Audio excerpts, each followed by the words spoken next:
Warung beras itu berdiri tepat di sudut paling sepi pasar Sumberjati.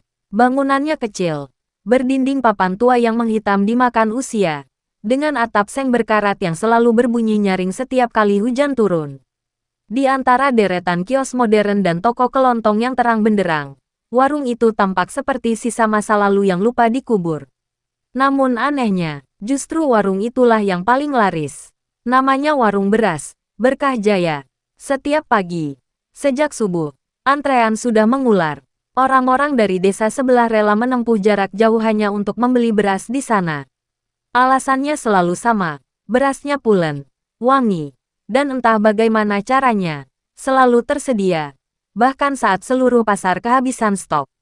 Pemiliknya adalah seorang wanita setengah baya bernama Bu Sari. Wajahnya selalu tampak ramah. Senyumnya tak pernah pudar. Tapi sorot matanya, dingin. Terlalu tenang, terlalu datar untuk seseorang yang warungnya selalu diserbu pembeli. Tidak ada yang pernah melihat siapa pemasok berasnya. Tidak ada truk datang. Tidak ada karung besar yang diturunkan. Tapi setiap kali orang membeli, Bu Sari cukup masuk ke gudang kecil di belakang warung dan keluar membawa karung-karung beras baru. Seolah-olah, beras itu tumbuh sendiri di dalam gudang. Ardi mulai bekerja di warung itu seminggu setelah ayahnya meninggal. Ia diterima tanpa banyak tanya. Gajinya besar untuk ukuran warung kecil. Bahkan terlalu besar. Tapi saat itu Ardi tidak peduli. Ibunya sedang sakit. Adik-adiknya masih sekolah. Dan uang adalah satu-satunya hal yang ia butuhkan. Hari pertama bekerja, Ardi sudah merasakan kejanggalan. Gudang beras di belakang warung selalu terkunci. Kuncinya digantung di leher Bu Sari. Tidak pernah lepas. Dan setiap kali Bu Sari membuka pintu gudang, Ardi mencium bau aneh yang sulit dijelaskan. Bukan bau beras. Bukan bau karung goni.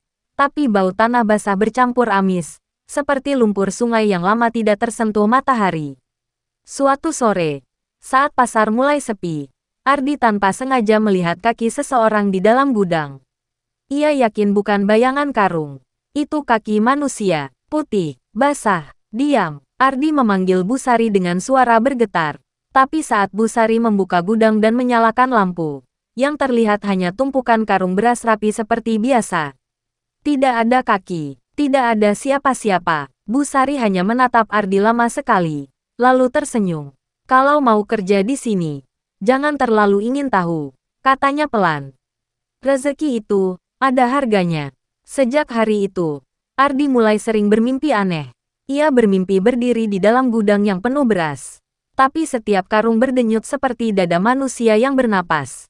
Dan dari dalam karung-karung itu, terdengar suara orang merintih minta tolong. 3 hari setelah Ardi mulai bekerja, kejadian pertama itu akhirnya terjadi.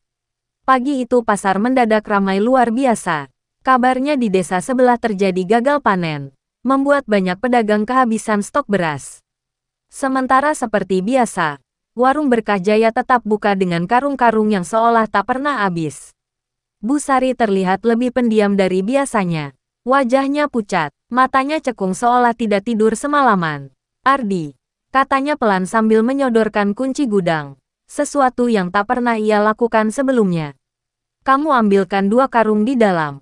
Yang di pojok belakang. Tangan Ardi langsung dingin saat menerima kunci itu.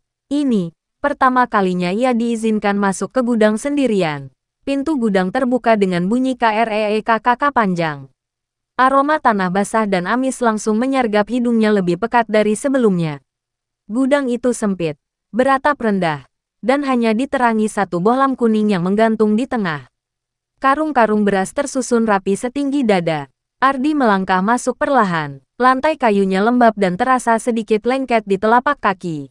Saat ia menarik satu karung di pojok belakang, karung itu terasa hangat. Bukan hangat karena matahari, tapi seperti suhu tubuh manusia. Ardi refleks melepaskan pegangannya, dan saat itulah ia mendengar suara itu dari dalam karung. Tok, tok, tok. Seperti ada yang mengetuk dari dalam. Napas Ardi tercekat. Ia berdiri mematung, berharap itu hanya halusinasinya.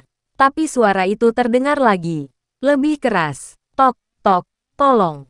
Suara itu sangat lemah, parau, seperti suara orang yang sudah lama terendam air. Dengan tangan gemetar, Ardi mendekatkan telinganya ke karung. Dan tiba-tiba, di sini, karung itu bergerak, sedikit, tersentak. Ardi menjerit dan terjatuh ke belakang. Pada saat yang sama, lampu bohlam di gudang mati mendadak. Gudang langsung tenggelam dalam gelap total. Dari dalam kegelapan, terdengar suara sesuatu yang diseret pelan di lantai.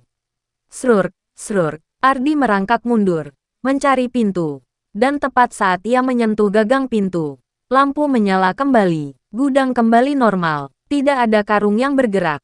Tidak ada suara apa-apa. Hanya satu hal yang berbeda. Di lantai tempat ia tadi berdiri, ada jejak tangan basah berlumpur. 5 jari, dan mengarah tepat ke arahnya. Bu Sari berdiri di ambang pintu. Sudah dapat berasnya? Tanyanya tenang. Ardi tidak sanggup menjawab. Mulutnya gemetar. Matanya berkaca-kaca. Bu Sari menatap lantai, melihat jejak tangan itu. Namun bukannya terkejut. Ia justru tersenyum tipis. Itu salah satu yang belum lunas, gumamnya. Tenang saja, sebentar lagi juga akan diam. Jantung Ardi nyaris berhenti berdetak. Sejak hari itu, Ardi sadar satu hal. Warung ini tidak menjual beras, tapi menukar nyawa dengan rezeki. Malam itu hujan turun tanpa henti. Pasar Sumberjati sudah lama tutup. Hanya menyisakan bau amis tanah basah dan bangunan-bangunan gelap yang berdiri seperti bangkai. Ardi berdiri di balik tiang kios kosong, menahan napas, menatap warung Berkah Jaya yang masih menyala satu-satunya di tengah pasar yang mati. Dari celah papan dinding, ia melihat Bu Sari berdiri di dalam gudang. Di lantai gudang yang selama ini tertutup karung-karung beras, kini terbuka sebuah lubang persegi, seperti mulut sumur yang disamarkan. Dari dalam lubang itu mengepul kabut hitam tipis disertai bau busuk yang menusuk. Dan di sampingnya, tergeletak seorang pria terikat, mulutnya disumpal kain. Itu pelanggan tadi siang, yang membeli beras terlalu banyak, yang sempat berbisik takut saat menerima kembalian. Maaf, giliranmu sekarang, bisik Bu Sari dengan suara yang bukan lagi milik manusia. Ia menarik karung kosong, lalu membuka ikatannya. Pria itu meronta hebat, tangisnya pecah saat tubuhnya dipaksa masuk ke dalam karung. Dari dalam hanya terdengar suara hantaman lemah dan erangan tercekik. Saat karung diikat dan dilempar ke dalam lubang, dari dasar gudang terdengar suara yang membuat darah Ardi terasa membeku. Suara sesuatu yang sedang memakan, bukan mengunyah, tapi menghancurkan tulang. Ardi tak sanggup menahan diri. Ia memukul papan gudang dan berteriak histeris. Bu Sari menoleh pelan, senyumnya terangkat. Kamu lihat ya, katanya tenang. Bagus. Jadi kamu tahu kenapa beras di sini tak pernah habis. Tanah di bawah kaki mereka bergetar. Dari dalam lubang, satu persatu karung beras baru terdorong keluar sendiri. Bersih, penuh, wangi, setiap nyawa satu musim rezeki. Lanjut Bu Sari. Dulu ayahmu juga begitu. Ardi membeku. Dia datang padaku, memohon agar keluarganya keluar dari utang. Dan aku mengajarkan caranya pada ibumu. Bu Sari tertawa lirih. Ibumu yang pertama. Dunia Ardi runtuh. Ia berlari ke arah Bu Sari, mendorong wanita itu ke dekat lubang.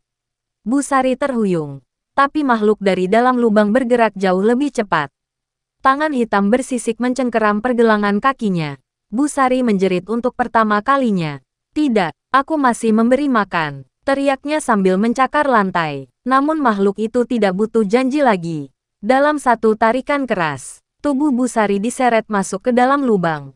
Jeritannya pecah, lalu terputus oleh suara tulang patah yang memekakkan.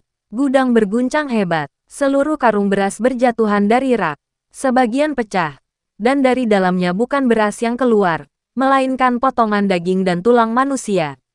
Ardi tersungkur, muntah di lantai. Lubang itu perlahan menutup sendiri, menyisakan lantai gudang yang kembali tampak normal. Sunyi, hujan di luar berhenti mendadak. Keesokan paginya, warung Berkah Jaya ditemukan terbakar habis.